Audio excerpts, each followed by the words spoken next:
नाज़रीन खबरुनि जो सिलसिलो जारी है। ते अफ़सोसनाक ख़बर ॾींदा हलूं त पीर जो ॻोठ वेझो तेज़ रफ़्तार ट्रक मोटरसाइकिल सवार माउ ऐं पुट खे चीभाटे मारे छॾियो आहे, जॾहिं त हिकु ॼणो सख़्त ज़ख़्मी थी पियो आहे। शहर ॾांहुं ईंदड़ रोड ते ख़ौफ़नाक हादसो पेश आयो। तेज़ रफ़्तार ट्रक टक्कर हणण खां पोइ माउ ऐं पुट खे रोड ते गहलींदी रही।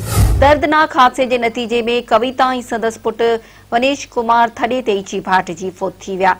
रोड हादसे में हिकु ॼणे जे ज़ख़्मी थियण जा बि इतला मिलिया आहिनि, जॾहिं त इतला बावजूद अञा ताईं वाक़े वारे हंधि पुलिस नाहे पहुची सघी। नाज़रीन अफ़सोसनाक ख़बर हिकु दफ़ो ॿीहर अव्हांखे ॿुधाईंदा हलूं त पीर जो ॻोठ वेझो तेज़ रफ़्तार ट्रक मोटरसाइकिल सवार माउ ऐं पुट खे चीभाटे मारे छॾियो आहे, जॾहिं त हिकु ॼणो सख़्त ज़ख़्मी थी पियो आहे। शहर ॾांहुं ईंदड़ रोड ते ख़ौफ़नाक हादसो पेश आयो। तेज़ रफ़्तार ट्रक टक्कर हणण खां पोइ माउ ऐं पुट खे रोड ते गहलींदी रही।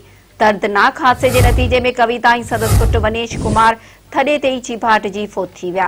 रोड हादसे में हिकु ॼणे जे ज़ख़्मी थियण जा बि इतला मिलिया आहिनि, जॾहिं त इतला बावजूद अञा ताईं वाक़े वारे हंधि पुलिस नाहे पहुची सघी।